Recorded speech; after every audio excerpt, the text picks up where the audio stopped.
Good morning students. आज आज हम इस वीडियो में कक्षा छठी की हिंदी विषय के पुस्तक बसंत भाग 1 में जो पाठ 3 है नादान दोस्त, ये करने जा रहे हैं। तो इस पाठ के जो लेखक हैं वो मुंशी प्रेमचंद जी हैं और उनका उद्देश्य है बाल सुलभ नादानी का वर्णन करना। यानी कि जो छोटे छोटे बच्चे होते हैं वो जानवरों के, पशु पक्षियों के जो छोटे बच्चे होते हैं वो उनको बड़े प्यारे लगते हैं। वो नादानी में उनके साथ तो मतलब खेलते हैं, नादानी में उनको कुछ वो नुकसान पहुंचा देते हैं। वही नुकसान का थोड़ा सा एक रोमांटिक यानी कि रोचक वर्णन किया है नादान दोस्त में मुंशी प्रेमचंद जी ने। तो नादान दोस्त कहानी का मैं कुछ एक सार आपको मैं पढ़ के सुना देता हूं, इसे आप ध्यान से सुनिए और फिर इसके अंदर से प्रश्न निकालने की कोशिश कीजिए। ये नादान दोस्त मुंशी प्रेमचंद द्वारा लिखित एक कहानी है। इस कहानी में भाई बहन की बाल सुलभ नादानी का वर्णन किया गया है। केशव और श्यामा भाई बहन थे। दो छोटे बच्चे हैं, केशव और श्यामा।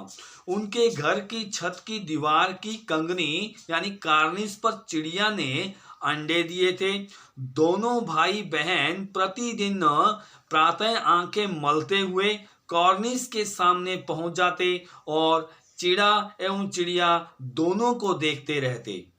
उनको देखने में वे इस तरह खो जाते थे कि उन्हें अपने नाश्ते की भी सुध न रहती थी। वे अक्सर सोचते थे कि अंडे कितने होंगे। मतलब एक उनकी उत्सुकता बनी रहती थी, जिज्ञासा बनी रहती थी सुबह सुबह। वे कितने बड़े होंगे तथा उनमें से बच्चे कब निकलेंगे, इन प्रश्नों के उत्तर जानने की इच्छा इन बच्चों में हर समय बनी रहती थी। पर इनके अम्मा बाबू के पास उनके इन प्रश्नों का जवाब देने का समय नहीं था। श्यामा छोटी थी, अतः अपने भाई से प्रश्न पूछ लिया करती थी और केशव बड़ा होने के कारण कोई न कोई जवाब अवश्य देता था। दोनों बच्चे चिड़िया के बच्चों के खाने पीने के विषय में परेशान थे। उनकी जिज्ञासा अभी बढ़ती जा रही थी। केशव तथा श्यामा दोनों यह सोचकर परेशान थे कि चिड़िया के बच्चे भूखे एवं प्यास से मर जाएंगे। देखिए, छोटे बच्चे छोटे बच्चों के ही बड़े अच्छे से जानते हैं कितना उनके मन में प्यार भरा हुआ है, कितनी भावनाएं, ममता, करुणा उनमें भरी हुई होती है। दोनों ने सोचा कि चिड़िया के घोंसले के ऊपर छाया करके कुछ चावल के दाने तथा एक कटोरी में पानी रख दिया जाए तो चिड़िया को परेशानी नहीं होगी।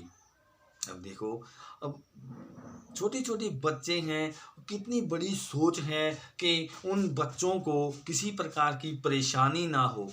उनकी हेल्प कर रहे थे, उनकी मदद कर रहे थे, लेकिन नादानी में कुछ और हो जाए तो ये उनकी कोई दोष नहीं होता उनका कोई। इसके लिए केशव ने तेल की कटोरी साफ करके उसमें पानी भर लिया तथा श्यामा ने चुपके से कुछ चावल निकाले। उन दोनों बच्चों ने घोंसले पर छाया करने के लिए कूड़ा फेंकने वाली बाल्टी का इंतजाम किया। गर्मी के दिन थे। दोपहर में अम्मा जी ने दोनों को सुलाया और दरवाजा बंद करके स्वयं भी सो गई। लेकिन चिड़िया के विषय में चिंता के कारण श्यामा और केशव की आंख में नींद न थी। उनको उत्सुकता थी बच्चों के देखने की। वे चिटकनी खोलकर चुपचाप बाहर आ गए। केशव नहाने की चौकी तथा स्टूल ले आया। नहाने की चौकी स्टूल के नीचे रखकर केशव उस पर चढ़कर कार्निस तक पहुंच जाता था। श्यामा स्टूल को पकड़कर खड़ी थी। स्टूल के हिलने पर केशव को परेशानी होती थी, पर वह किसी तरह कार्निस तक पहुंच गया। कार्निस पर हाथ रखते ही चिड़ा और चिड़िया दोनों उड़ गए। केशव ने फटे पुराने कपड़ों की गद्दी बनाकर अंडे उसके ऊपर रख दिए। घोंसले के ऊपर बाल्टी को लकड़ी से टिकाकर छाया कर दी। अंडों के पास ही चावल तथा पानी की कटोरी रखकर उतर आया। श्यामा भी अंडों को देखना चाहती थी, परंतु गिरने के डर से केशव ने उसे स्टूल पर चढ़ने नहीं दिया, जिससे कि वह अंडों को देख सके। इस कार्य को पूरा करने के बाद दोनों चुपचाप कमरे में आकर लेट गए। बाहर लू चल रही थी, वे दोनों सो गए। यानी कि ये कहानी जून जुलाई महीने की है। 4 बजे सायंकाल जब दोनों की नींद खुली तो वे कार्निस के पास गए। दोनों ने देखा कि अंडे नीचे गिरकर टूट गए हैं। उनमें से सफेद रंग का पानी निकल आया है। इतने में अम्मा जी ने आकर पूछा, वहां धूप में क्या कर रहे हो? टूटे अंडों को देखकर अम्मा जी ने कहा, जरूर तुमने इसे छुआ होगा। श्यामा ने सोचा, भैया से अंडे रखते नहीं बना, इसलिए अंडे गिरकर टूट गए। भैया को इस गलती की सजा मिलनी ही चाहिए। इसलिए श्यामा ने अम्मा से बता दिया कि भैया ने अंडों को छेड़ा था।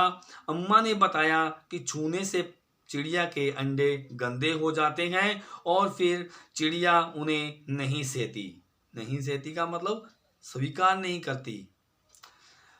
अब अंडों के टूटने का पाप केशव के सिर पर पड़ेगा। केशव ने अपनी सफाई देते हुए अम्मा को बताया कि उसने तो अंडों को केवल गद्दी पर रखा था। यह सुनकर अम्मा जी को हंसी आ गई, मगर केशव कई दिनों तक अपनी गलती पर अफसोस कर रोता रहा। बच्चे भावुक भी हो जाते हैं कि हमसे ये क्या हो गया, लेकिन बड़ों को हंसी आ जाती है इसलिए कि उन्होंने नादानी में ही ऐसा किया है। तो ये कहानी आपको अच्छी लगी होगी, इसको बार बार सुनिए, उसको पढ़िए बुक लेकर के, तो इसके जो क्वेश्चन बनेंगे वो मैं आपके पास भेज दूंगा। धन्यवाद।